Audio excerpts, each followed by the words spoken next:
दिल्ली का पॉल्यूशन जब जब ये मौसम आता है, सर्दी बढ़ती है या फिर नवंबर दिसंबर का महीना आता है, दिल्ली के प्रदूषण के ऊपर काफ़ी ज़्यादा चर्चाएं होती है। राजनीति आरोप प्रत्यारोप का दौर चलता है, सुप्रीम कोर्ट दखल देती है, फिर कुछ कदम उठाए जाते हैं और फिर कुछ एक महीने में प्रदूषण हट जाता है, फिर इस पे चर्चाएं बंद हो जाती हैं। लेकिन इस बीच लोगों को जो झेलना पड़ता है वो दिल्ली के लोग ही जानते हैं, दिल्ली के आसपास के लोग ही जानते हैं। और ऐसे हर समय पे तात्कालिक कदम उठाए जाते हैं, हालांकि जो बहुत असरदायक होते नहीं हैं। तो अब सवाल ये उठता है, क्या हर साल यही नियति है, इसके साथ हमें जीना होगा, दिल्ली वालों को जीना होगा, या फिर राजनीतिक इच्छा शक्ति हो तो कुछ ठोस उपाय, स्थायी उपाय निकाले जा सकते हैं क्या? ये सबसे बड़ा सवाल अब उभर कर आया है, क्योंकि दिल्ली में प्रदूषण जो है एक लाइलाज बीमारी नहीं है। कई दुनिया के कई शहरों में, लंदन की बात करें, बीजिंग की बात करें, सैन फ्रांसिस्को की बात करें, वहाँ पे भी प्रदूषण काफ़ी चरम स्तर पर पहुँच चुका था, लोगों की जाने गई, फिर सरकार ने कदम उठाया और आज की स्थिति में काफ़ी बेहतर हालात या फिर कहे आदर्श हालात में वहाँ पहुँच चुके हैं। वैसे ही राजनीतिक इच्छा शक्ति जो है दिल्ली आसपास के प्रदेश के राज्य सरकारों को भी होनी चाहिए, केंद्र सरकार को भी होनी चाहिए। लेकिन आखिर क्यों नहीं सब एक साथ मिलकर कदम उठा रहे हैं? स्थायी उपाय क्या हो सकता है? इन सारे मुद्दों पर आज आवाज़ अड्डा में करेंगे खास चर्चा और हमारे साथ खास मेहमान भी जुड़ेंगे। लेकिन इससे पहले देखते हैं ये रिपोर्ट।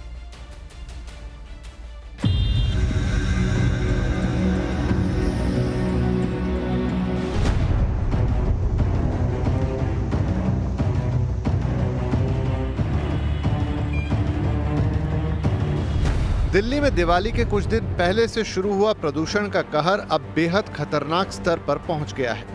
वायु प्रदूषण ने धीरे धीरे दिल्ली और उसके आसपास के इलाकों को अपनी गिरफ्त में ले लिया है।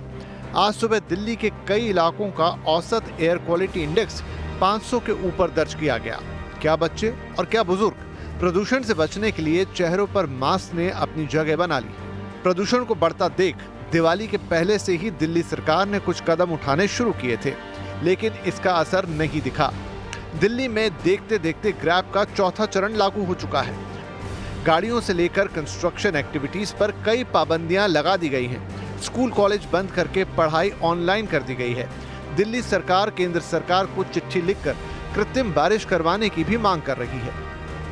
केंद्र सरकार इमरजेंसी मीटिंग कॉल करे, जिसमें दिल्ली सरकार को बुलाया जाए। आईआईटी कानपुर के जो एक्सपर्ट्स जिन्होंने आर्टिफिशियल रेन का रिसर्च किया है, उनको बुलाया जाए और केंद्र सरकार के जिन मंत्रालयों की परमिशन की जरूरत है, खास तौर से डीजीसीए, एमएचए और मिनिस्ट्री ऑफ डिफेंस और भी जो कंसर्निंग डिपार्टमेंट्स हैं, उनकी इमरजेंसी मीटिंग कॉल की जाए और इसमें त्वरित गति से दिल्ली के अंदर प्रदूषण को कम करने के लिए जो स्मॉग की चादर छाई हुई है, उसे खत्म करने के लिए आर्टिफिशियल रेन के लिए पहल की जाए। दिल्ली में दिवाली के आसपास ठंडा मौसम शुरू होते ही वायु प्रदूषण की समस्या शुरू हो जाती है। इसका सबसे बड़ा विलन पराली को बताया जाता है। पंजाब, हरियाणा के अलावा यूपी, एमपी में जलने वाली पराली की हवा भी दिल्ली पहुंच जाती है, जिसकी वजह से हवा खतरनाक हो जाती है। पराली को लेकर दिल्ली में खूब पॉलिटिक्स हो रही है। दिल्ली की मुख्यमंत्री आतिशी बढ़ते प्रदूषण का ठीकरा बीजेपी शासित राज्यों में जलने वाली पराली पर फोड़ रही हैं, जबकि वो आप शासित पंजाब को क्लीन चिट दे रही हैं। एक एक राज्य में पंजाब, हरियाणा, मध्य प्रदेश, उत्तर प्रदेश, राजस्थान, आज हर जगह पराली जलाई जा रही है और केंद्र सरकार हाथ पे हाथ धरे बैठी हुई है। और केंद्र सरकार क्या कर रही है? अगर इस पूरे देश में एक राज्य है जिसने स्टबल बर्निंग की, पराली जलाने की घटनाओं को कम किया है, वो पंजाब है। दिल्ली में बीजेपी नेताओं ने भी मुंह पर मास्क लगाकर दिल्ली सरकार के खिलाफ प्रदर्शन किया। बीजेपी नेताओं ने लोगों को मास्क भी बांटे। बीजेपी दिल्ली के हालात को आपातकाल बताकर आप सरकार को घेर रही है। हम 11 साल में हमने तो एक भी मीटिंग नहीं कॉल हुई जिसपे पोल्यूशन पे बातचीत हो, कारण का पता किया जाए। आतिशी जी कितने स्तर तक झूठ बोलेंगी? क्या वो अरविंद केजरीवाल जी को भी झूठ में पछाड़ना चाहती हैं? अगर ऐसी उनकी नीयत है तो दिल्ली के लोगों के सांसों की दुश्मन है। प्रदूषण को लेकर सुप्रीम कोर्ट भी सख्त रुख अपना रहा है। कोर्ट ने दिल्ली एनसीआर में ग्राफ 4 को सख्ती से लागू करने के निर्देश दिए हैं। साथ ही ये भी कहा है कि AQI 300 से नीचे आने पर भी उसकी इजाजत के बिना ग्राफ 4 को हटाया नहीं जाएगा। अब सवाल यह है कि दिल्ली में पॉल्यूशन की समस्या का सॉल्यूशन क्यों नहीं निकल पा रहा है, जब लंदन जैसा शहर कड़े कदम उठाकर पॉल्यूशन की इमरजेंसी से निपट सकता है तो हम क्यों नहीं? क्या राजनीतिक पार्टियां इसकी गंभीरता को नहीं समझ पा रही हैं? प्रदूषण से अलग अलग निपटने के बजाय सरकार एक प्लेटफॉर्म पर आकर स्ट्रेटेजी क्यों नहीं बनाती? और ऐसा करने से उन्हें कौन रोक रहा है? वाकई ये बहुत बड़ा सवाल है, क्योंकि एक ऐसा सवाल है जिसको हर नागरिक जो दिल्ली में जाता है, दिल्ली के आसपास रहता है, वो अब रोज़ाना महसूस करता है। सड़कों पे जाएंगे तो आंखों में जलन होगी, गले में घुटन होगी और फिर बुजुर्ग, बच्चे, सबकी तबीयत खराब हो रही है। एक ऐसा मुद्दा है जो लोगों के जान के साथ जुड़ा हुआ है और शायद इस पर तो कम से कम राजनीति नहीं होनी चाहिए, यही अपेक्षा हर नागरिक कर रहा है। फिर भी अब एक आम धारणा बन गई है कि प्रदूषण पर राजनीति हो रही है, काम कुछ हो नहीं रहा है। क्या यह धारणा सही है या फिर वाकई में कुछ किए जाने की ज़रूरत है? इसी पर करेंगे चर्चा, और चर्चा में हमारे साथ हैं बीजेपी की प्रवक्ता अनुजा कपूर, आम आदमी पार्टी के प्रवक्ता पवन शर्मा, साथ ही साथ हमारे साथ जुड़ेंगे आनंद आर्य और प्रीति महेश, जो कि पर्यावरण पर काफ़ी ज़्यादा खास नज़र रखती हैं। लेकिन सबसे पहले मैं चलूँगा आम आदमी पार्टी के प्रवक्ता के पास, पवन शर्मा जी के पास। पवन शर्मा जी, मैं आपके पास पहले आ रहा हूं, इसका मतलब ये मैं नहीं कहना चाहता कि प्रदूषण के सारा ठिकरा आम आदमी पार्टी पर फोड़ा जा रहा है, लेकिन ये बात भी सही है कि दिल्ली वाले हैं, दिल्ली वालों ने चुनाव किया, चुन करके आपकी सरकार को भेजा दिल्ली में, तो जो दिक्कत होगी, दिक्कत का निदान भी आपसे ही चाहेगी, भले ही उसमें दूसरे सरकार क्यों ना जुड़ी हुई हो। और प्रदूषण के आंकड़े ही बताते हैं कि जो कई बार कहा भी जाता है कि 60% जो पोल्यूशन है दिल्ली का, वो पड़ोसी राज्यों से आता है, 40% पोल्यूशन दिल्ली से आता है। मैं सिर्फ 40% पे ही आपसे पूछूं तो ऐसा कौन सा ठोस उपाय या फिर स्थायी उपाय आपकी सरकार ने की है जिसका असर दिखना शुरू होना चाहिए था या फिर दिखना शुरू हो जाएगा? देखिए, बिल्कुल आपने अच्छा टॉपिक रखा है डिबेट का। देखिए, आज अगर मैं WHO के आंकड़े देख रहा था, प्रदूषण की समस्या मात्र दिल्ली या दिल्ली NCR की नहीं है, पूरे उत्तर भारत की तो है ही है, पूरे देश की समस्या है। WHO के आंकड़े के अनुसार पूरे विश्व के जो सबसे मोस्ट पॉल्यूटेड शहर हैं, 100 शहर हैं, उसमें से 99 एशिया के हैं और उस 99 में से 83 मात्र 83 हमारे देश के हैं। ये बहुत बड़ी बात है, मतलब पूरे देश की समस्या है पॉल्यूशन की। इस पे सारी सरकारों को काम करने की जरूरत है, क्योंकि ये मुद्दा बहुत बड़ा है, सबकी जिंदगी से अटैच मुद्दा है। दूसरी बात, देखिए, दिल्ली की सरकार ने दिल्ली में पॉल्यूशन को कंट्रोल करने के लिए तमाम सारे उपाय किए, जो कि मैं आपको उदाहरण के साथ आप बता रहा हूँ। दिल्ली में लॉन्ग टर्म उपाय भी किए और शॉर्ट टर्म उपाय भी किए। लॉन्ग टर्म में दिल्ली में 24 घंटे बिजली देके दिल्ली में जेन सेट को हमने खत्म किया, जिससे पॉल्यूशन कंट्रोल होता है। दिल्ली की सारी इंडस्ट्री को PNG पे हमने शिफ्ट किया। दिल्ली में डस्ट पॉल्यूशन को कंट्रोल करने के लिए एंटी स्मोक गन हम चला रहे हैं। दिल्ली में पेड़ लगा रहे हैं। दिल्ली के फॉरेस्ट ग्रीन कवर को बढ़ाने के लिए 20 से 23% दिल्ली का फॉरेस्ट ग्रीन कवर बढ़ाया। दिल्ली के अंदर हमारी सरकार ने पेड़ लगाए। ऐसे तमाम सारे काम है जो दिल्ली की सरकार ने किए, चाहे इलेक्ट्रिक व्हीकल लेके आए, चाहे इलेक्ट्रिक बसेज लेके आए, ये बहुत बड़ी बात है। और वहीं देखिए, आज दिल्ली की बात करते हैं, दिल्ली से ज्यादा पॉल्यूशन जो है हमारे पड़ोसी शहर हैं भाई, ग्रेटर नोएडा, गाजियाबाद, फरीदाबाद, बल्लभगढ़, सोनीपत, आपका बहादुरगढ़, वहां पे पॉल्यूशन दिल्ली से आज ज्यादा है। लेकिन समस्या इस बात की है कि दिल्ली ने अपना इंटरनल पॉल्यूशन तो कंट्रोल कर लिया, लेकिन जब तक आपके पड़ोसी राज्य, हमारे पड़ोसी शहर हैं, उन पे नहीं होगा तो उसका असर दिल्ली पर जरूर होता है। देखिए, बात आपने दिल्ली के एक्सटर्नल पॉल्यूशन की बात करी, दिल्ली के अंदरूनी पॉल्यूशन में हमने कंट्रोल कर लिया, जिसका उदाहरण ये है कि दिल्ली में हमारी सरकार बनने से पहले गुड AQI के डेज मात्र 109 हुआ करते थे, और हमारी सरकार बनने के बाद दिल्ली के 2 करोड़ लोगों के साथ मिलके हमने उस पर काम किया और आज गुड AQI के डेज 210 हैं, जिसको 365 हम करना चाहते हैं और करके रहेंगे। लेकिन दिल्ली की जब बाहर की बात करते हैं, पराली की बात करते हैं, एक तरफ हमारी सरकार पंजाब में बनी 2 साल पहले, पंजाब में हम पराली की समस्या का समाधान करते हैं, 77% पराली की समस्या कम आती है हमारी सरकार बनने के बाद। वहीं हरियाणा के अंदर, ये सेंट्रल गवर्नमेंट का डेटा है, हरियाणा के अंदर 50% पराली की समस्याएं बढ़ जाती हैं और यूपी के अंदर 70% पराली की समस्याएं बढ़ जाती हैं। मध्य प्रदेश के अंदर 10,000 घटनाएं आती हैं। मैं कोई इसमें राजनीतिक बातें नहीं करना चाहता, लेकिन बात ये सबकी जिंदगी से का मुद्दा है, इस पे सारी सरकारों को काम करना चाहिए। लेकिन मैं एक बात बड़ी साफ साफ पूछना चाहता हूं, मैं सारी सरकारों से ये भी कहना चाहता हूं और खासकर भाजपा से पूछना चाहता हूं, ये पूरे दिन आरोप लगाते हैं कि एक काम बता दें भाई, इन्होंने यूपी में, राजस्थान में, एमपी में, हरियाणा में कोई एक काम किया हो जो पॉल्यूशन को कंट्रोल करने के लिए और हमारी सरकार नहीं कर पाई हो, हम बता दें, उसको हम कर लेंगे। बिल्कुल, ये सवाल मैं पूछूंगा, ये सवाल मैं भारतीय जनता पार्टी से पूछूंगा, लेकिन एक सवाल और आपसे पूछ लूंगा बेहद ही आम जन की भाषा में, कि किसी एक जगह पे क्राइम काफ़ी ज़्यादा हो रहा है, पुलिस कहेगी कि हमने नाके लगा दिए, पुलिस वहाँ पे तैनात कर दिए,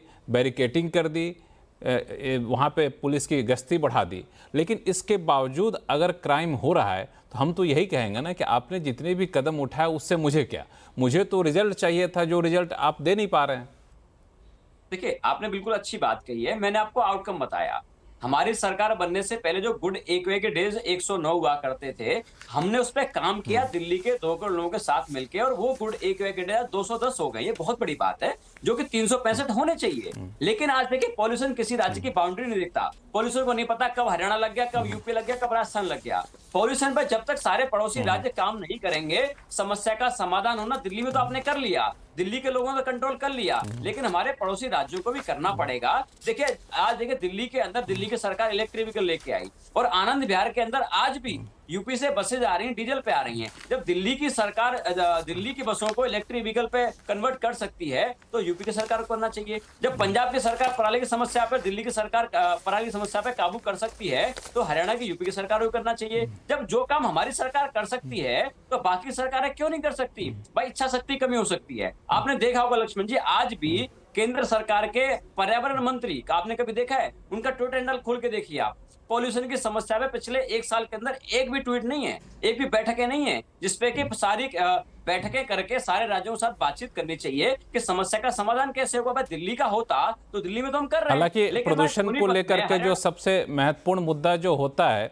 वो है, अभी तात्कालिक समस्या या कारण बताए जाते हैं वो पराली को जलाने को लेकर के। अक्टूबर में ही कृषि मंत्री ने इस पर पूरी बैठक की थी, आपके पंजाब के भी मंत्री वहाँ पे गए थे, दिल्ली के भी मंत्री जुड़े थे, इस पर काफ़ी बैठक करके रणनीति बनाई गई थी, रोड मैप बनाया गया था। तो ये कहना है कोई बैठक नहीं हुई, मुझे लगता है तथ्यात्मक रूप से बहुत सही नहीं होगा। लेकिन मैं आपसे और भी बातचीत करूंगा, फिलहाल चलते हैं बीजेपी की प्रवक्ता अनुजा कपूर हमारे साथ जुड़ी हैं। अनुजा, ये जो कहना कि सिर्फ दिल्ली सरकार को ब्लेम करना वो सही नहीं है, बाकी राज्यों से, पड़ोसी राज्यों से पॉल्यूशन आता है, उस पर कोई काबू नहीं किया जाता। लेकिन मेरा सवाल इससे आगे का है, आगे का इसलिए है क्योंकि प्रदूषण सिर्फ दिल्ली में नहीं है। आप ताज़ा आंकड़ों को देखें तो दिल्ली में जहां AQI 456 है, हापुड़ में 409 है, गाजियाबाद में 419 है, नोएडा में 362 है, ग्रेटर नोएडा में 370 है, गुड़गांव में 398 है। इस तरह से देखें तो सिर्फ दिल्ली नहीं, हरियाणा हो, उत्तर प्रदेश हो, उसके जो शहर हैं वहाँ भी प्रदूषण का स्तर उतना ही है। वहाँ पे आप लोग क्या कर रही हैं? वहाँ पे तो कोई ऐसा कदम उठता दिख नहीं रहा। जय श्री राम। मुझे ऐसा लगता है कि मेरे आम आदमी पार्टी के जो प्रवक्ता हैं, जब उन्होंने शुरुआत करी तो उन्होंने आपसे ये बोला, आपने मुद्दा बहुत अच्छा उठाया है। वो ये भूल गए, ये मुद्दा नहीं है, ये जान है सबकी जो लगी हुई है इस वक्त। उनके लिए मुद्दे ही हैं, क्योंकि उन्होंने काम तो करना नहीं, उनके लिए तो मुद्दे हैं। अब क्या चाहते हैं भाई साहब? हरियाणा आपके पास आ जाए, यूपी आपके पास आ जाए, फिर ठीक हो जाएगा सब। पंजाब जैसे आपके पास आ गया, पंजाब ठीक हो गया ना? अभी इस शो पे देखा था आपने? अगर आपने तो बात करते रहता पट पट पट पट पट पट पट पट, आपने देखा था इस शो पे क्या दिखाया था? 33,000 पंजाब में, पंजाब का 33,000 आपके बीच में। पटपट क्या होती है? केस बीच में नहीं बोली, बात करिए। मैंने आपको पर्सनल नहीं कहा, मैं आपसे बात नहीं कर रही भाई साहब, आपको तकलीफ होगी, आप बात करिए, तकलीफ होगी, आपको तकलीफ होगी। एक मिनट अनुजा जी, मैं वही तो बता रही हूँ आपको, मैं आपको बता रही हूँ। मैंने अनुजा जी को पर्सनल अनुजा जी, मैं रिक्वेस्ट यही करूंगा कि थोड़ा सा सभ्य भाषा का इस्तेमाल करते हो, अपनी बात रखेंगे तो ज्यादा बेहतर होगा। सभ्य भाषा कहाँ रह गई अब लक्ष्मण जी? सभ्य भाषा कहाँ रह गई? इन्होंने तो बेड़ागर कर दिया दिल्ली का। दिल्ली दिल्ली दिल्ली दिल्ली देखिए मैं सभी को जो लोग इस वक्त जो लोग नेशनल टीवी देख रहे हैं वो देखिए, आ जाइए, हम इंतजार कर लेंगे। आप सभ्य भाषा सीख के आ जाइए, हम डिबेट कर लेंगे उसके बाद। आप सीख के आइए, पहले थोड़ा होमवर्क करके आइए अनुजा जी। बदतमीजी नहीं, होमवर्क करके आइए। बदतमीजी नहीं, आप तथ्यों में बात करिए, पहले भाषा सीख के आइए, तब हम डिबेट कर लेंगे। कोई दिक्कत नहीं, इंतजार कर लेंगे। एक मिनट पवन शर्मा जी, एक मिनट रुकिए। पवन शर्मा जी एक मिनट रुक जाइए। पवन शर्मा जी एक मिनट रुक जाइए। अनुजा कपूर, मैं बिल्कुल दो सवाल आपसे सीधे तौर पर पूछता हूं, उन दोनों का सटीक जवाब दे दीजिए। एक, जो आम आदमी पार्टी ने आरोप लगाया ये, दूसरा कि सिर्फ दिल्ली नहीं, भाजपा शासित उत्तर प्रदेश के कई शहर का AQI लेवल काफ़ी खतरनाक स्तर पे पहुंच चुका है, चाहे उत्तर प्रदेश हो चाहे हरियाणा हो, वहां के लिए आपकी सरकार क्या करिए? इन दोनों सवालों का सटीक जवाब दे दीजिए, बाकी इसमें तू मैं पढ़ेंगे तो बहस का कोई नतीजा निकलेगा नहीं। अरे भाई साहब, आप कह रहे तू मैं की बात है? अरे मैं जवाब तो दे दूं, जवाब तो दे दो। देखो जैसे मैं जवाब देने लगी मैं आप ही को नहीं बोलेंगे। मेरे बीच में आप भी बोल रहे हैं और मेरा टाइम आप भी खराब कर रहे हैं। नहीं, मैं पवन शर्मा जी को बोला है कि पवन शर्मा जी को पवन शर्मा जी को बोला है कि आप शांत रहें। मैं आपको समय दे रहा हूं अनुजा जी, आप अपनी बात रखिए, आपके बात के बीच में कोई नहीं बोलेगा। बोलिए आप।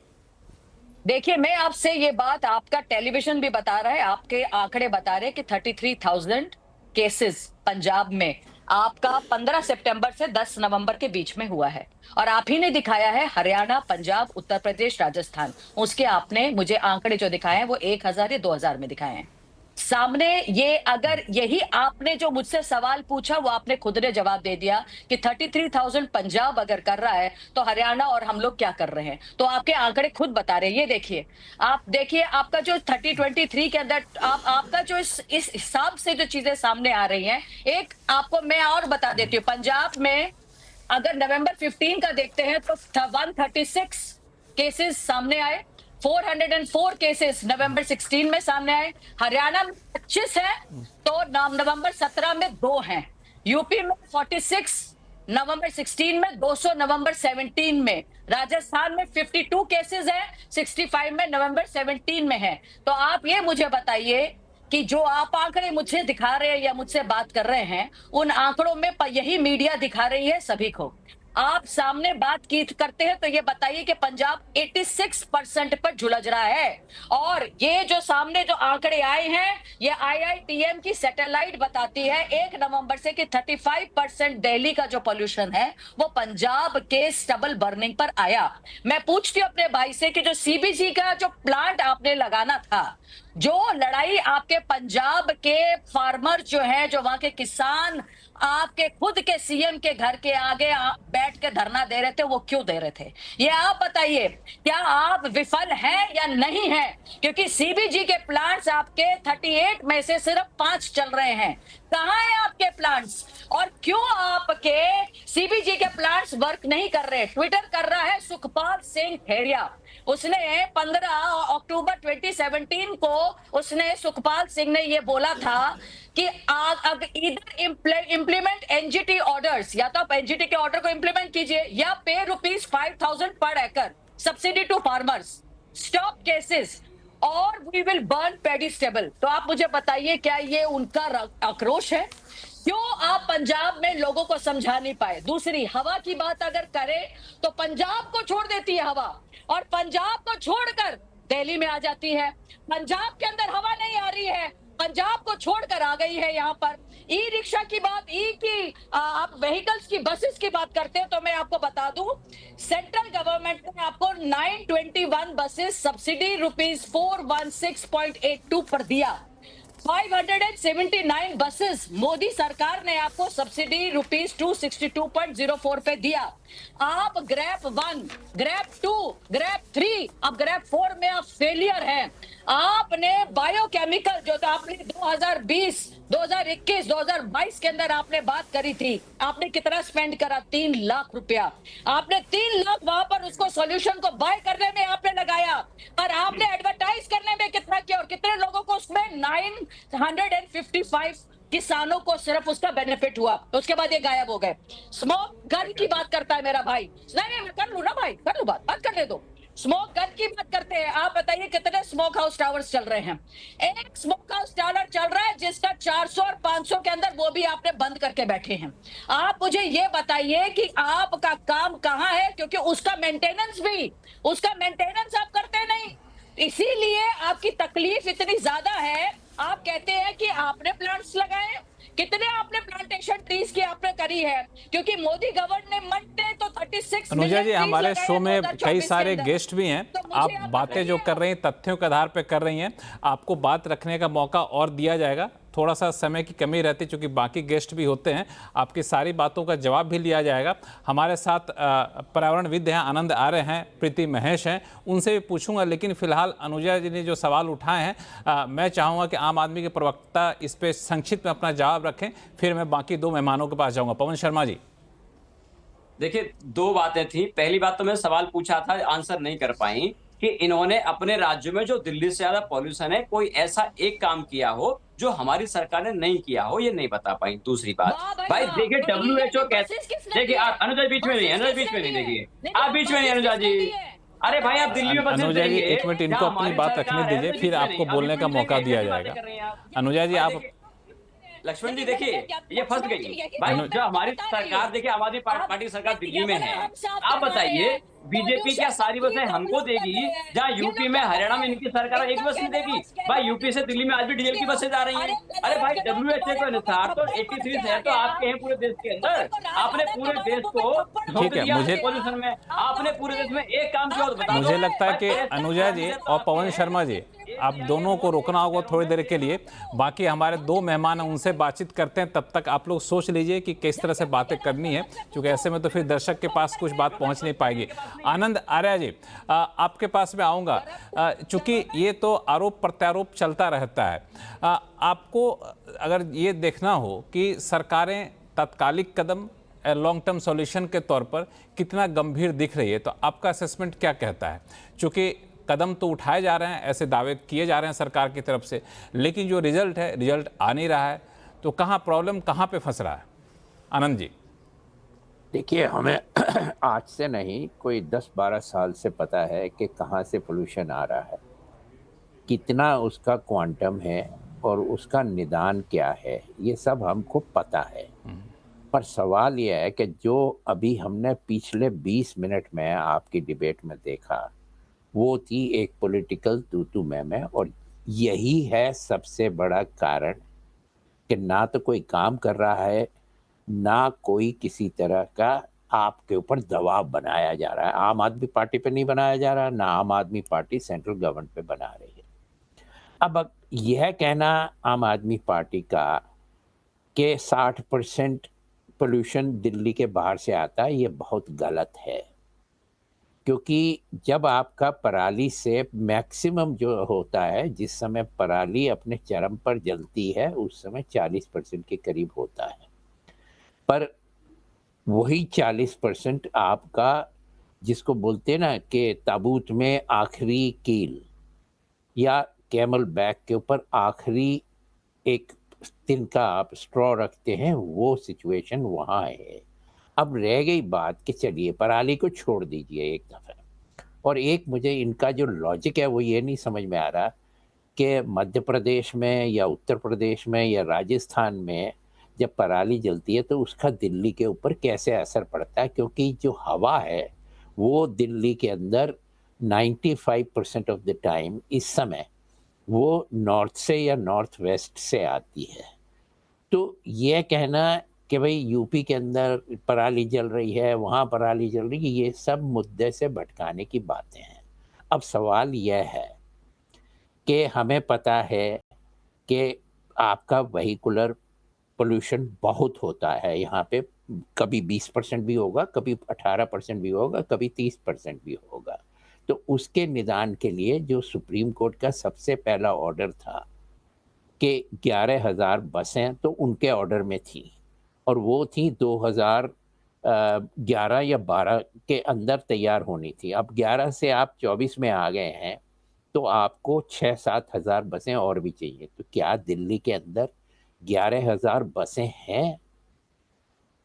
मैं अपना पूरा कॉर्पोरेट लाइफ में 35 साल लगाया है, अगर आपको कितना भी बड़ा प्रोजेक्ट करना है तो ऐसा नहीं है कि आप पिछले 10 साल के अंदर 15,000 बसें नहीं खरीद पाए। एक सबसे बड़ी प्रॉब्लम यहाँ है कि आप वो नहीं कर रहे। नंबर 2, क्योंकि अगर जब आपने अभी सिर्फ पिछले 3 दिन पहले सुना कि दिल्ली सरकार और एमसीडीज के ऑफिसेस के वर्किंग आवर्स को स्टैगर किया गया है, तो क्या ये पूरी दिल्ली के अंदर नहीं हो सकता? क्या दिल्ली की सरकार सेंट्रल गवर्नमेंट के साथ बैठ के पूरे एनसीआर की एक ट्रैफिक स्टडी नहीं बना सकती कि जिसके अंदर ट्रैफिक स्टैगर हो जाए, जिससे क्या हो कि जहां 1 घंटा लगता है वहां 25-30 मिनट में आदमी अपना पहुंच जाएगा। तो 25-30 मिनट जो व्हीकुलर ट्रैफिक, जो व्हीकल्स कार्बन पार्टिकल निकालते हैं, उनके ऊपर कंट्रोल हो सकता है। वो कहाँ है? उसके ऊपर कोई नहीं किया गया। दूसरा है डस्ट कंट्रोल। अब सारी दिल्ली में आप देख लीजिए, किसी कॉर्नर में चले जाइए, किसी फुटपाथ पे कोई फुटपाथ आपको साफ मिलेगी? थोड़ा सा लचियंस का दिल्ली का हिस्सा आप छोड़ दीजिए, और चाहे उसमें कनॉट प्लेस आए, चाहे आपका रिंग रोड आए, आप कहीं पे भी चले जाइए। मैं तो जिस डायरेक्शन में गया हूं वहां पे मैंने देखा है गंद यूं का यूं ही रखा हुआ है, ना वहां पे वो सफाई हो रही है। अच्छा, अब सुप्रीम कोर्ट का, तो इस समय सुप्रीम कोर्ट का ऑर्डर आपने बसेस पे नहीं माना। सुप्रीम कोर्ट का ऑर्डर दिल्ली के अंदर जो मैकेनिकल और आपके वैक्यूम क्लीनर्स है वो नहीं लगाए गए, जो दिल्ली के अंदर पानी से धुलाई करनी चाहिए वो नहीं हुई, तो ये तो आएगा। अच्छा, अब इसके साथ आपका अगला पोल्यूशन का जो सोर्स है वो है कंस्ट्रक्शन डस्ट। अब डीपीसीसी के पास पूरी पावर है जिसके अंदर सेंट्रल गवर्नमेंट का कोई इंटरफेरेंस नहीं है, तो वो आप क्यों नहीं बंद कर सकते पोल्यूटिंग यूनिट्स को? उसके अंदर बड़ा सिंपल है, आप वीडियो कैमरास लगाइए जिससे आप पूरा मॉनिटर कर पाए एक सेंट्रल प्लेस के ऊपर, जिसके ऊपर किसी का इन्फ्लुएंस नहीं हो और कोई उसको मैनिपुलेट ना कर पाए। वो आप नहीं करेंगे, तो इस तरह से आप किसी भी एरिया में ले जाइए, पेड़ लगा देने से। अब वो जो पेड़ लगाया पिछले 10 साल में, आज तक वो उसका पेड़ का फायदा हमें नहीं मिल रहा। तो ये तो एक तरह से इतना, और ये काम जो है हम आज ही क्यों कर रहे हैं? वो ग्रैप क्या है? ग्रैप तो ये है कि मेरा टेम्परेचर 104 डिग्री चला गया तो क्रोसिन दे दो तो 102 पे आ जाएगा, 100 पे आ जाएगा। पर प्रॉब्लम ये 104 से 1 डिग्री पे टेम्परेचर लाने की नहीं है। प्रॉब्लम यहाँ पे जो है वो है आपका जो बेसिक इन्फेक्शन है आपकी बॉडी में, उसको ठीक करने का। तो ना तो आपने इस पे काम किया, ना कंस्ट्रक्शन पे काम किया। छोटी छोटी 50,000 के करीब ऊपर जो कि स्टैटिस्टिक्स अखबारों में सुनने को मिलती है, इलीगल इंडस्ट्री चल रही हैं, वो डीपीसीसी 100% कंट्रोल कर सकती है। दिल्ली जल बोर्ड एक्सक्लूसिवली, और उसके पास एनजीटी का मैंडेट है यमुना को क्लीन करने का, नालों को क्लीन करने का, हम वो नहीं कर पाए। तो अगर हम आनंद आर्य जी, जो भी आपने मुद्दे उठाए, मुझे लगता है कि ये एक स्थायी उपाय थे, लॉन्ग टर्म सॉल्यूशन थे, जो सिर्फ अक्टूबर नवंबर में ही उठाने वाली बात नहीं थी। ये कदम पहले भी उठाए जा सकते। आम आदमी पार्टी के प्रवक्ता हैं महेश शर्मा जी, इस पे कुछ जोड़ना चाह रहे हैं, बताएं क्या कहना चाह रहे थे आप? पवन शर्मा जी। लक्ष्मण जी, मैं ये ऐड करना चाह रहा था कि जो इन्होंने सारे काम गिनवाए हैं, देखिए सीएनडी वेस्ट को कंट्रोल करने के लिए दिल्ली सरकार ने सीएनडी वेस्ट के प्लांट बनाए जो हमको विरासत में नहीं मिले, तो हमने बनाए, सीएनडी वेस्ट को मैंने कंट्रोल किया। और दिल्ली की सरकार ने यूनिट्स बनाए, दिल्ली की सरकार ने ऑफिसर्स को तैनात किया कि जहां पे कंस्ट्रक्शन साइट पे अगर काम चल रहा है और बिना मेजर्स के वो लोग काम कर रहे हैं, धूल उड़ रही है, उस पर पहले समझाया जाएगा, उसका फैन किया जाएगा। तो दिल्ली की सरकार सारे मेजर्स पे काम कर रही है। हमने शॉर्ट टर्म भी काम किया, लॉन्ग टर्म भी काम किया। शॉर्ट टर्म में काम ये किया कि ट्रैफिक सिग्नल के ऊपर जहां गाड़ियां खड़ी होती हैं, अगर गाड़ियां 30 सेकंड के लिए, 1 मिनट के लिए अगर ऑन रहती हैं, हमने उसके लिए कैंपेन चलाया कि जब रेड लाइट ऑन होगी तो गाड़ियां बंद कीजिए। ये शॉर्ट टर्म में बड़ा छोटा सा उपाय है, लेकिन लॉन्ग टर्म उपाय ये था कि हमने दिल्ली के अंदर 24 घंटे बिजली देके दिल्ली में जैन सेट को हमने खत्म किया। दिल्ली की पीएनजी के बहुत सारी इंडस्ट्री थी और पीएनजी पे हमने शिफ्ट कर दिया, वो कोल पे चलती थी। एक मनोजा जिनको अपनी बात रखने दें। आप आप इनको इनसे मुझे पूछिए, इनको अपनी बात इतने रखने दीजिए। बेशर्म हैं, ये इतने बेशर्म हैं, इतने बेशर्म आदमी बैठते हैं ना हम आदमी पार्टी के कि सिविल डिफेंस की बात कर रहे हैं और सिविल डिफेंस को हमें सैलरी नहीं दी, 1600 पेड़ काट रही थी। जब दिल्ली की सरकार दिल्ली में पेड़ लगा रही थी तो भाजपा की डीडीए दिल्ली के अंदर छतरपुर के अंदर सतबड़ी एरिया में 1600 पेड़ क्यों काट रही थी? एक मिनट, आप दोनों से रिक्वेस्ट करूंगा कि आप दोनों से रिक्वेस्ट करूंगा कि जो मुद्दे हैं मुद्दे से ना भटकाइए और इसमें जो तथ्यात्मक रूप से बातें रखेंगे तो ज़्यादा बेहतर होगा। एक मिनट, मैं प्रीति महेश जी के पास जाता हूं, बहुत देर से इंतजार कर रही हैं। प्रीति महेश जी, ये मुद्दा जो है इसमें दो चीज़ें निकल कर आई, जैसा कि आर्या साहब ने कहा भी कि एक होता है तात्कालिक उपाय जो पराली जलाने के समय उठते हैं, उस समय जो भी कदम उठाया जाए वो ठीक है, उस वक्त पॉल्यूशन को थोड़ा बहुत कम कर देता है। एक स्थायी कारण होते हैं जो परमानेंट होता है, जो पॉल्यूशन के लिए हमेशा जिम्मेदार होते हैं, जैसे कि सड़कों की धूल का परसेंटेज 38% होता है, गाड़ियों का 20% होता है, जो इंडस्ट्री उनका 11% होता है, इस तरह से दूसरी चीज़ों का 13% होता है। तो ये सारे ऐसे फैक्टर हैं जो ऐसे जिम्मेदार कारक हैं जिनको लगाम लगाने के लिए ज़रूरी नहीं है कि हमें अक्टूबर, नवंबर, दिसंबर का इंतज़ार किया जाए, हम पहले भी ऐसी चीज़ें कर सकते हैं। आपका एनालिसिस क्या कहता है, ये कहाँ पे रोड़ा आ रहा है? ये इच्छा शक्ति की कमी है कि वाकई कुछ ऑपरेशनल इशू है? नमस्कार। और मैं आनंद जी से काफ़ी सहमत हूँ। ये जो पहले आधे घंटे हमने आज देखा है, यही एक क्लियर हमें एक सिग्नल दे रहा है कि हमारा जो पोल्यूशन लेवल है वो कम क्यों नहीं हो रहा है। क्योंकि ये पॉलिटिकल पार्टीज अगर एक दूसरे को ब्लेम करने में लगी रहेंगी तो काम कहाँ होगा। मेरे ख्याल से ये पॉलिटिकल पार्टीज को ये समझना बहुत जरूरी है कि ये जो प्रदूषण है ये अब एक पर्यावरण की समस्या नहीं रह गई है। ये पर्यावरण नहीं, ये एक जन स्वास्थ्य आपातकाल है। हम एक इमरजेंसी की बात कर रहे हैं जहां हर व्यक्ति की जान को हम जोखिम में डाल रहे हैं। मतलब आंकड़े रोज बता रहे हैं कि मतलब दिल्ली में अगर एक बच्चा सांस ले रहा है तो वो ऐसा है कि वो करीब 40-50 सिगरेट पी रहा है रोज। तो आप, ये हकीकत है आज लाखों लोगों की, बच्चों की, बुजुर्गों की, और वो लोग जो कमजोर हैं। और ये उसमें सीमित नहीं है कि जिनको बीमारी है, ये हर किसी को इम्पैक्ट कर रहा है। जिनके पास कोई पहले प्री एग्जिस्टिंग कंडीशन नहीं है फिर भी उनको भी इम्पैक्ट कर रहा है। तो ये एक पॉलिटिकल मुद्दा बन के रह गया है अनफॉर्चुनेटली। और इस पे काम जो होना चाहिए, नियंत्रण पे जो काम होना चाहिए, वो बिल्कुल भी असफल रहा है। ये तो आंकड़े भी बता रहे हैं कि ये असफल रहा है। और ये मेनली इसलिए रह गया क्योंकि जो नीतियां भी बन रही हैं वो सिर्फ कागजों तक सीमित रहती है और जमीन पे उनका सख्ती से पालन नहीं होता। तो मैं एग्री करती हूँ कि हाँ, काफी मेजर्स लिए गए हैं, कभी कभी ये ऑड इवन, बट जैसा आपने भी कहा और आनंद जी ने भी कहा, ये बस 3 महीने की समस्या नहीं है। बट लोग या पॉलिटिकल पार्टीज या जो ऑफिशियल्स हैं वो सिर्फ ये 3 महीने के लिए जागते हैं। ये तो चाहे अगर हम बात करें कोर्ट की, कोर्ट अपने आप जो आकर बोलता है वो ये जब ये पोल्यूशन बढ़ जाती है तब बोलता है, बट पूरे साल जो हम देख रहे हैं वो कोई काम हम देख नहीं रहे हैं। और ये समस्या जो है, जैसा आपने कहा, ये सिर्फ पराली जलाने की समस्या नहीं है, ये एक सारे साल जो एक नीतियां हैं पर्यावरण से रिलेटेड, वो चाहे तो मैंने खुद इस पे बहुत काम किया है, जहाँ की जो इंडस्ट्रीज, जो स्मॉल स्केल इंडस्ट्रीज हैं या होम इंडस्ट्रीज हैं, ये दिल्ली और दिल्ली के आसपास एरिया में इतने सारे हैं, फ्लरिश हो रहे हैं, उनको कोई प्रदूषण कंट्रोल नहीं है, उन पे कोई लागू नहीं करता। तो ये पोल्यूशन कहाँ जा रहा है? ये सारे साल है। मतलब ऐसा नहीं है कि हमारा दिल्ली का जो हवा है वो सारे साल हम बहुत ही अच्छे एयर को इनहेल करें, सारे साल बुरा है, इस 3 महीने में और भी बुरा है।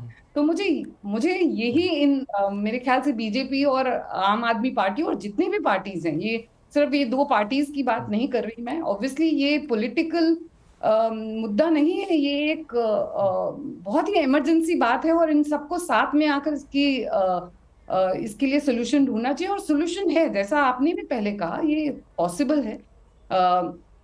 बीजिंग ने बिल्कुल, यहाँ दिखाया पे अनुजा जी यही सवाल उठता है कि आम आदमी पार्टी को लोग ब्लेम करते हैं, तस्वीर ऐसे पेश की जाती है कि आम आदमी पार्टी इसके लिए जिम्मेदार है, दिल्ली सरकार इसके जिम्मेदार है। मैं ये नहीं कहता है कि आरोप निराधार है या फिर इस ब्लेम में कोई दम नहीं है। मेरा सवाल ये है कि पॉल्यूशन सिर्फ दिल्ली की समस्या बनकर नहीं रह गई है, पूरे उत्तर भारत की समस्या रह गई। जो आंकड़े मैंने आपको शुरू में दिखाया, गुड़गांव हो, फरीदाबाद हो, नोएडा हो, यहाँ तक कि पटना जैसे शहर में, जयपुर जैसे शहर में आप जाएँ, वहाँ भी प्रदूषण, भोपाल में प्रदूषण काफ़ी खतरनाक स्तर पर पहुंच चुका है। तो इसको एक हेल्थ इमरजेंसी हर कोई मान रहा है, आम जनता भी मान रही है, आप भी इससे सहमत होंगी। तो सिर्फ दिल्ली तक हम लोग इसको क्यों फोकस रखें? क्यों नहीं केंद्र सरकार या फिर बाकी राज्यों के सरकार मिल करके एक कोई ऐसा कदम उठाए जैसा हमने कदम कोविड के टाइम में देखा था कि सब कुछ मिल के उठाएंगे ताकि आम लोगों की जान बच जाए। जान बचेगी तभी तो राजनीति होगी। ऐसा कोई कदम क्यों नहीं उठाया जाता है? अनुजा जी,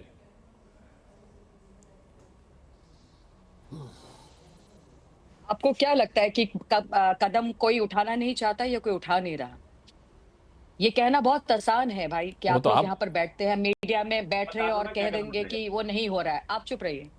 तो मुझे जहां तक लगता है कि जो ये बातें, एक मिनट अनुजा जी को बोलने दीजिए, अनुजा जी को बोलने दीजिए। हाँ, देखिए, अगर आप मुझे ये बताइए कि ये क्या करते हैं, यमुना के ऊपर हम लोगों ने पैसा दिया था कि नहीं दिया था? 6,000 करोड़, फिर उसके बाद 3,000 करोड़ क्या हमने साफ करने के लिए दिया कि नहीं दिया? ये लोग खा गए। अब बसेस के ऊपर हमने क्या किया? हमने दिल्ली में बसेस दी सब्सिडी के ऊपर, ये उसको खा गए। आप मुझे बताइए कि कहां पर पॉन्ड्स, जिसको हम कहते हैं तालाब, या उनको रिवाइव करने के लिए इन्होंने कभी करा? रेन हार्वेस्ट को करने के लिए हम लोग, इन लोगों ने कुछ किया? क्योंकि जो कुछ किया वो भाजपा ने ही किया। भाजपा ने सारी जगहों को देखा, सारी जगहों पे क्या आप लोगों ने क्या? आप मुझे बताइए, आप लोगों ने सर मैंने तो रिकॉर्ड दे दिया आपको। मैं तो रिकॉर्ड दे रही हूं। पवन जी एक मिनट अनुजा जी को बोलने दीजिए, आपको सवाल पूछने का मौका दूंगा मैं। पवन जी एक मिनट अनुजा जी को बोलने दीजिए। हाँ, देखिए, अगर आप काम कर रहे होते भाई साहब, मैं आपको सीधी बात बता रही हूँ, आपने मेरी सारी बोल रहे कि यहाँ है वहाँ है, आप लोग कहाँ हैं? आप हरियाणा में हैं? आप कहाँ हैं? अगर आप इतने अच्छे हैं, नहीं, मैं आपसे यही पूछ रही हूँ, आप हरियाणा में गए थे इलेक्शन के लिए, कहाँ है? हमारी सरकार, बताइए यूपी में कब हमारी सरकार है? आप कह दो आप नहीं कर पाओगे, बताओ एक काम बता दो भाई। यूपी में आप एक बस दे नहीं पाए हो, आप दिल्ली में दे दोगे? इतने भोले तो नहीं हो आप कम से कम भाई। आप राजस्थान में एक इलेक्ट्रिक बस दे नहीं पाए हो, आप दिल्ली में दे दोगे? आपने एक काम तो किया नहीं है, पूरे देश को केस पेपर बना दिया आपने भाई। WHO के अनुसार सबसे ज्यादा शहर जो है पॉल्यूटेड, 100 में से 83 तो आपके शहर हैं, बीजेपी के शहर हैं। तो बताओ सही, दिल्ली से ज्यादा पॉल्यूशन तो आपके शहरों में है। पूरे देश को पॉल्यूशन के अड्डा बना दिया आपने। तो दिल्ली के अंदर 1600 पेड़ आपने क्यों काटे भाई? दिल्ली के अंदर आप दीपावली पे सब लोगों को भड़का रहे थे, आप पटाखे फोड़िए, तो आप लोगों को तो अधिकार भी नहीं है। आपको देश के लोगों से माफी मांगनी चाहिए। एक मिनट आप लोगों को रोकूंगा यहीं पे, हालांकि ये जो आरोप उठता है कि किसने क्या किया, किसका कितना असर दिखा, एक आंकड़े में आप लोगों के सामने रखता हूं और फिर कहूंगा कि आप लोग इस पे विचार करिए, और फिर ब्रेक पे जाऊंगा। ब्रेक पे आने के बाद फिर आप लोग सवाल पूछूंगा। जो कहा जा रहा है कि पराली जलाने की घटना की बात कहूं, उसमें पंजाब की बात सबसे ज्यादा विलेन के तौर पे पंजाब निकल करके आता है। तो बता दूं कि पंजाब में 2020 में पराली जलाने की घटनाएं 81,470 होती थी, जो अभी 2024 में घट करके 9,925 पर आ गई है। हरियाणा को भी ले लेते, क्योंकि हरियाणा में अभी भाजपा की सरकार है। हरियाणा में 2020 में 3,807 घटनाएं रिपोर्ट की गई थी और अभी 1153 है। लेकिन राजस्थान की बात करें, वहाँ भी पॉल्यूशन काफ़ी है। राजस्थान में 1460 घटनाएं हुई थी 2020 में, जो 2024 में 2,262 यानी करीब दोगुनों के आसपास पहुंच चुकी है। यही हाल उत्तर प्रदेश में है। 2020 में 3,134 घटनाएं हुई थी, 2024 में 3,308 घटनाएं रिपोर्ट की गई हैं। इस पर अब तक करीब 3,500 करोड़ रुपए खर्च हो चुके हैं ताकि किसानों को पैसा मुहैया कराया जाए, मशीनें मुहैया कराया जाए। उसमें सबसे ज़्यादा खर्च जो हुआ है, ये भी बता दूं कि पंजाब को गया है, करीब 1,200 करोड़ रुपए पंजाब को गया है वहाँ पे मशीनें बांटने के लिए। तो ये पराली जलाने की घटना को रोकने के लिए ये सारे कदम उठाए गए। पराली कहाँ जली, कितनी जली, ये आंकड़े आपके सामने हैं। लेकिन सवाल जस का तस अभी बना हुआ, जिसका जवाब ना तो मुझे भाजपा के प्रवक्ता से मिल पा रहा है, ना आम आदमी पार्टी के प्रवक्ता से मिल रहा है कि हम क्यों अक्टूबर में जगते हैं, हम क्यों नवंबर में जगते हैं, हम लॉन्ग टर्म सॉल्यूशन क्यों नहीं करते। इसी पे आप लोग फोकस रखिएगा अपने जवाब को। फिलहाल लौटते हैं छोटे से ब्रेक के बाद।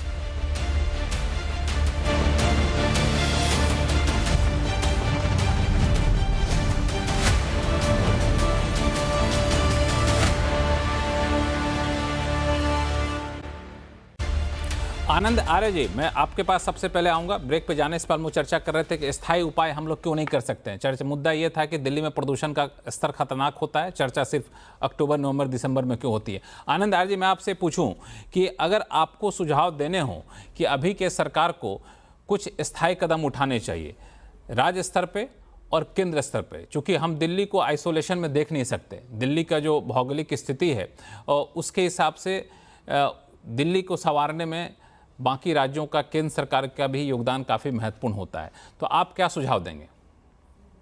देखिए, इसमें मेरा सुझाव नहीं है कोई, मैं सुझाव ऐसा दूंगा भी नहीं कि जो कोई पाथ ब्रेकिंग होगा, क्योंकि इसके ऊपर आईआईटी कानपुर, आईआईटी दिल्ली और जगह बहुत स्टडी हो चुकी है और इसका सबसे बढ़िया डॉक्यूमेंट जो है कि वहाँ क्या करना है शॉर्ट टर्म में, क्या करना है मिड टर्म में, क्या करना है आपको लॉन्ग टर्म में। इसका अगर आप ज़्यादा स्पेसिफिक सवाल आपसे पूछूं आनंद आर्य जी, एक स्पेसिफिक सवाल आपसे पूछूं कि क्या ये आर्टिफिशियल रेन का जो सुझाव दिया गया, आर्टिफिशियल बारिश कराई जाए, जो मांग की गई है दिल्ली सरकार की तरफ से केंद्र सरकार को, ये कितना सफल होगा आज के हालात में? ये एक जुमला है, ये एक तमाशा है और कुछ नहीं है मेरे हिसाब से, क्योंकि इसका कोई सीरियस इम्पैक्ट होने वाला नहीं है किसी भी तरह का। अब सवाल ये है कि अगर ये लोग 12 महीने की तनख्वाह लेते हैं तो मैं ये जानना चाहता हूँ कि ये 12 महीने वो काम क्यों नहीं कर सकते जो कि सुप्रीम कोर्ट की मैंडेटेड ईपीसीए जो अथॉरिटी थी, जिसने एक एक चीज के ऊपर लिखा है कि कहाँ से प्रोल्यूशन होता है, कितना होता है और इसके निदान क्या है और इसकी कौन जिम्मेदारी लेगा। तो अगर हम सिर्फ उसी को करते हैं, और वही एक तरह से आप समझिए CAQM ने भी उसी मॉडल को अपनाया है, तो जब तक कि उनको हम 12 महीने इम्प्लीमेंट नहीं करेंगे तो तब तक नहीं होगा। अब जैसे अगर ये दिमाग में लगा के बैठे हैं कि भाई हमारा जो आज का हमारे एक गुड एयर डेज और 200 के करीब हो गए, नहीं, वो गलत है। 2024 के अंदर एक भी गुड एयर डे नहीं आया है जब आपकी 50 से नीचे की। अब बीच में मत बोलिए ना भाई, सबसे बड़ी यही प्रॉब्लम है। पवन शर्मा जी आपके पास आ रहा हूँ, पवन शर्मा जी आ रहा, पवन शर्मा जी आपके पास आऊंगा, इनके सवालों, इनके जवाब पे आपकी प्रतिक्रिया लूंगा। एक मिनट इनको बोलने दीजिए, ये इनको बोलने दीजिए, राजनीतिक एक्टिविस्ट नहीं है, इनको बोलने। मैं ये नहीं कह रहा हूँ, तो सीधी सी बात है कि आप मुझे बता दीजिए 2024 में जनवरी 1 से लेके आज तक कितने हमारे ऐसे डेज थे जहां पे AQI 50 से नीचे था। सीधी सी बात। ठीक है पवन शर्मा जी, आप जवाब दीजिए। आपके पास दो सवाल आ गए कि एक 2024 से लेके अब तक कब ऐसा हालात हुआ जब AQI वाकई सामान्य स्तर पर थे, और दूसरा कि 12 महीने तक आप लोग क्या करते हैं, सुप्रीम कोर्ट के उस दस्तावेज के आधार पर आप लोग कदम क्यों नहीं उठाते हैं। दो सवाल आपके पास हैं, संक्षिप्त में जवाब दीजिएगा, शो का समय काफी कम है। देखिए मेरे आंकड़ों पर आप यकीन मत करिए, आप सेंट्रल गवर्नमेंट के CPCB के आंकड़े देखिए, जो उनके आंकड़े जारी हुए हैं उनमें ये सारा डेटा है, आप वो चेक कर लीजिएगा। दूसरा, आप अक्टूबर से पहले का मौसम देखिएगा, आपके टीवी चैनल में हमने बहुत सारी डिबेटें करी हैं, जब दिल्ली का AQI 50-60 के आसपास रहा है, वो गुड AQI डेज में आता है, तो दिल्ली की सरकार ने जब कंट्रोल कर सकती है तो केंद्र की सरकार WHO के अनुसार पूरे देश में, भाई पूरे विश्व के अंदर 100 मोस्ट पॉल्यूटेड शहरों में 83 तो हमारे देश के अंदर है जहाँ बीजेपी की सरकार है। तो पूरा जो आपकी पोल्यूशन की इमरजेंसी है पूरे देश की है, इसपे केंद्र सरकार को भी काम करने की जरूरत है, बाकी सारी सरकारों को भी काम करने की जरूरत है, लॉन्ग टर्म में जरूरत है, शॉर्ट टर्म में जरूरत है। आनंद आर्य जी, आप कुछ कहना चाह रहे हैं, एक लाइन में बताइएगा अपनी बात को। आनंद आर्य जी, एक लाइन में अपनी बात बता दीजिएगा, क्योंकि बाकी मैं सिर्फ यही कहना चाह रहा हूँ कि 50 का तो जो इंटरनेशनल स्टैंडर्ड है वो हमारा है, और अगर 100 तक है तो ठीक है, सेटिस्फैक्टरी होता है, पर सवाल वो नहीं है। हमारा ये है कि जो हमारे लक्ष्य हैं, क्या हमने वो कोई एक भी लक्ष्य ऐसा अचीव किया है। मैंने आपको कितने सारे किए हैं, मुझे नहीं समझ में आ रहा कि सुप्रीम कोर्ट आज इतनी कमज़ोर क्यों नज़र आ रही है कि अगर दिल्ली के अंदर उनकी बसों का जो ऑर्डर उनका था अगर वो फॉलो नहीं हुआ तो वो जेल में क्यों नहीं है। सीधी सी बात है, किसी को सजा क्यों नहीं मिल रही है। इसी तरह यमुना साफ नहीं हुई, एनजीटी का ऑर्डर है 2017 सितंबर तक होनी थी, उसमें भी सब कुछ लिखा हुआ है, तो अब वो नहीं साफ हुई। बट ठीक है कि वो यहाँ से पानी फेंक दिया, वहां से पानी फेंक दिया। अब कल मैं सुन रहा था एक चैनल पे आम आदमी पार्टी के जो स्पोक्स पर्सन थे, उन्होंने कहा कि यमुना का जो गाजियाबाद के अंदर पोल्यूशन है वो सारा दिल्ली में आता है। यमुना गाजियाबाद से आती ही नहीं है, किसी भी तरह का कोई पोल्यूशन आता ही नहीं है। जो हिंडन रिवर है, जी, अब मैं जरा अनुजा कपूर जी का रिएक्शन ले लेता हूं। अनुजा कपूर जी, मैं इन लोगों के बातों पे आपका रिएक्शन लूंगा आगे चलकर, लेकिन जिस तरीके की बात हो रही है उसमें मैं सिर्फ दिल्ली तक नहीं रहना चाहता हूं, मैं ये भी समझना चाह रहा था कि केंद्र सरकार के स्तर पर, दूसरे राज्य के स्तर पर क्या किए जा रहे हैं। एक आंकड़ा, एक तथ्य जो मेरे पास है, मिसाल के तौर पर मैं आपको रख रहा हूं कि दिल्ली एनसीआर में, दिल्ली को छोड़ दिया जाए, नहीं मैं आपके पास आता हूं, दिल्ली एनसीआर में 300 किलोमीटर के दायरे में 12 coal based thermal power plant है, और ये जो हैं ये सल्फर डाइऑक्साइड SO2 हवा में छोड़ते हैं, और जून 2022 से लेके मई 2023 तक जो है सो ये जो है सो आपको जो छोड़ा है 281 किलो टन का SO2 इन लोगों ने बाहर निकाला है। ये हवा के लिए इतना खतरनाक है। ऑर्डर आ चुका है केंद्र सरकार के पर्यावरण मंत्रालय की तरफ से 2015 में कि आप नई टेक्नोलॉजी का इस्तेमाल करेंगे तो ये घट करके काफ़ी कम हो जाएगा, सिर्फ 93 किलो टन तक हो जाएगा। लेकिन अब तक इस 15 में से सिर्फ 2 प्लांट ने इस नई टेक्नोलॉजी का इस्तेमाल किया है। ये पावर प्लांट राज्य सरकार के नहीं, केंद्र सरकार की जिम्मेदारी होती है, और जिन राज्यों में हैं वहाँ भी भाजपा की सरकार है। तो इस तरह की लापरवाही भी तो हो रही है दूसरी तरफ, उससे क्यों हम लोग आंखें बंद किए हुए हैं? मैंने तो आपको कहा ही नहीं कि कोई भी आंखें कहीं पर भी नहीं, आप एग्जांपल रखिए, बहुत एग्जांपल रखिए, एग्जांपल दिल्ली के भी हैं। पर मैं आपको ये बात ये भी बताती हूँ कि सोलर प्लांट्स में सबसे दिल्ली पे तो हम लोग कई एग्जांपल रखा हमने शो में। मैं लक्ष्मण जी, एक मिनट, दिल्ली का हम लोग में जो बात कर रहे हैं कि सोलर प्लांट्स तो हम लोग लेकर आए ही हैं, और आपको मालूम है कि सबसे ज्यादा सोलर प्लांट्स मोदी जी का ही काम कर चल रहा है। दूसरा, जो थर्मल प्लांट से related solar power plants, industrial heavy promoted solar power plants लाए हैं, build to waste energy power plants लाए हैं। कहाँ है? आप यहाँ पे पूछे दिल्ली में, इनको हमने पैसा दिया था कि नहीं दिया था, क्या बना कर दीजिए। कहाँ है इनका वेस्ट टू एनर्जी प्लांट? नहीं, ये पावर प्लांट दिल्ली में नहीं थे। नहीं, अनुजा जी, आप अब मुद्दे को भटका रहे हैं। ये दिल्ली में पावर प्लांट नहीं है, ये आपके राज्यों में पावर प्लांट है, उत्तर प्रदेश में, हरियाणा में है, दिल्ली के आसपास के इलाकों में। सारी चीजें बता रही हूँ। हम लोगों ने जब से सुप्रीम कोर्ट ने किया, हमने फाइन को और ज्यादा डबल कर दिया। सर, आप बीच में क्यों बोलते रहते हैं? आपको कीड़ा है क्या कोई? आप जवाब नहीं दे बीच के अंदर गलत आती है, आपकी आदत है ना। जब भी मैं एक मिनट मैं अनुजा जी के सवालों को मैं खुद बता रहा हूं, उनके बाद एक मिनट अनुजा जी को बोलने दीजिए। पवन जी, आपके पास आऊंगा, इतना शो में समय है कि आपके पास आपको मौका दूं, अनुजा जी को अपनी बात रखने दीजिए। हाँ अनुजा जी, बताइए, बोलिए अपनी बात रखिए। खुद के पास है नहीं कुछ, बैठे हुए हैं यहाँ पे मुझे बनाकर बात करते जा रहे हैं। आप मुझे ये बताइए कि आपका जो लैंडफिल में जिसमें आपने एमसीडी के नक्शे बना रहा था, सर थोड़े आंकड़े लेके आया करो। आपकी सरकार ने नहीं किया, शर्म आ रही है तो मान लो, आप सॉरी बोल दो, करो। आप इस बदतमीजी से बात मत किया करो। अनुजा जी, थोड़ा पढ़ के आए, थोड़ा पानी पी लीजिए। अनुजा जी, एसी ऑन कर लीजिए, पानी पी लीजिए। इतना फ्रस्ट्रेट एक मिनट अनुजा जी, पवन शर्मा जी, मुझे लगता है कि आप लोग इस चर्चा को किसी नतीजे तक शायद पहुंचाने में बहुत दिलचस्पी नहीं है। आप लोग बीच बीच में क्यों टोका टोकी करते हैं? पवन शर्मा जी, अनुजा जी को अपनी बात रखने दीजिए, उसके बाद मैं आपके पास आऊंगा। आप म्यूट इनको करते नहीं म्यूट हो जाएंगे आप। नहीं आप म्यूट हैं, आप बोलिए। पवन शर्मा जी, रुकिए एक मिनट। ये आपकी ड्यूटी है कि वो चुप रहे। नहीं वो चुप हो गए, आप बोलिए। आप चुप कराने में ज्यादा समय दे रही हैं, आप अपनी बात रखने में कम समय दे रही हैं। वो चुप हो गए, आप बोलिए, अपनी बात को बोलिए। चुप है पिछले 30 सेकंड से, अपनी बात रखिए आप। अरे सर, रहने दीजिए। आप लोग क्या बात कर रहे हैं, मुझे सब समझ में आ रहा है। क्या हम लोगों ने डबल द फाइन नहीं कर दिया है? जितने सारे फार्मर्स हैं उनको हमने डबल द फाइन नहीं करा सुप्रीम कोर्ट के बाद से? उससे पहले से क्या हम लोगों ने ई रिक्शास और क्या नाम है, ई बसेस जो है, क्या हम लोगों ने नहीं चलाई हैं?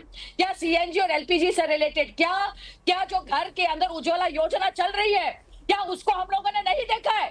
क्या वो उज्ज्वला योजना के साथ जो गैस चल रहा है वो कहां से आ रहा है? क्या लकड़ क्या यूज कर रहे हैं क्या सारी औरतें? नहीं। क्या आपने लैंडफिल से रिलेटेड इनसे बात पूछी? पूछिए इनसे, लैंडफिल आज कहां पे खड़ा है जिसके मुद्दे पर एमसीडी का इलेक्शन हुआ था? आप मुझे यह बताइए कि जो सीवेज से ड्रेनेज का जो इनका कांड था, क्या वो कहीं पर हुआ है पूरा? मुझे ये बात बताने की बात जरूरत नहीं है कि जो ग्रैब का ये बार बार लगा रहे हैं, हमने तो FAMB स्कीम लेकर आए थे, क्या किया इन लोगों ने? हम तो पैसा तक इनको देते हैं कि आप लेकर आइए और काम कीजिए, ये पैसा लेते और खा जाते हैं। ये यमुना को क्लीन नहीं कर पाते हैं। हमारी जगह पर हम लोग को 10 बारी बात कहते हैं। नोएडा की बात आप देख लीजिए, क्या हमने कंट्रोल पॉल्यूटिंग व्हीकल्स को, क्या हमने पॉल्यूशन क्या हमने वहां पे नहीं देखा? क्या उसका कितना जबरदस्त इसका असर है? क्या हमने जो यहाँ पे फ्यूल को रिड्यूस नहीं कर रहे? क्या नितिन गडकरी जी काम नहीं कर रहे? क्या हमने द्वारका एक्सप्रेस नहीं बनाया? क्या हम लोगों ने सड़कों को ठीक नहीं किया? कौन सी जगह पे हम लोग कमी कर रहे हैं? आप बता रहे हैं ये बात। अरे स्टबल भरने की बात करता है, ये कहते हैं जी हमने तो इतना सारा था, हमारे को जो गवर्नमेंट ऑफ इंडिया है वो कहता है जी अब तो हम कम कर रहे हैं। अरे सर आपको बिल्कुल नहीं करना चाहिए, आप तो करप्शन हटाने के लिए आए थे, आप तो भाजपा से बहुत बेटर थे, आपका तो 0 होना चाहिए सर पंजाब में उसके हिसाब से। आप हमारे को जो आंखें सिखा रहे हैं आप लोग खुद ठीक है अनुजा जी आपने काफी लंबा बोल दिया, कई सारे सवाल आपने उठाए। पवन शर्मा जी को भी जवाब दे लेने दीजिए वरना फिर एक तरफा बहस हो जाएगी। पवन शर्मा जी बताएं, कई सारे सवाल आरोप लगाए हैं आपके ऊपर, क्योंकि जो केंद्र सरकार ने कई सारे कदम उठाए लेकिन आप लोग वादा कर कदम नहीं उठाते, ऐसा आरोप लगा रही हैं और उसे एग्जाम्पल उन्होंने दिए। देखिए लक्ष्मण जी, बेशक आरोप लगाए, मैं बदतमीजी से बात नहीं करूंगा इनकी तरह। पहली बात देखिए, ये कह रही हैं कि पंजाब से धुआं आता है और सीधे दिल्ली में आ जाता है, बीच में तो हरियाणा आता है। तो ये एक तरफ तो कह रही है कि पंजाब का धुआं सारा दिल्ली आ रहा है और उसी समय कह रही है कि हरियाणा में पोल्यूशन दिल्ली से कम है। तो दोनों बातें एक तरफ कैसे हो सकती हैं? ऐसे दोनों बातें। एक मिनट अनुजा जी, मैं इनकी बातों का जवाब दूंगा। पवन शर्मा जी को अपनी बात रखने दीजिए। पवन शर्मा जी को अपनी बात रखने दिया अनुजा जी। मैं तथ्य नहीं होते, ऐसे होता है, फिर समस्या आती है। एक मिनट अनुजा जी, एक मिनट आप शांत हो जाइए। आप जब बोल रही थी तो आपको भी अच्छा नहीं लग रहा था, जब पवन शर्मा जी बीच में टोक रहे थे तो वैसे उनको भी अच्छा नहीं लगेगा। पवन जी आप अपनी बात रखिए।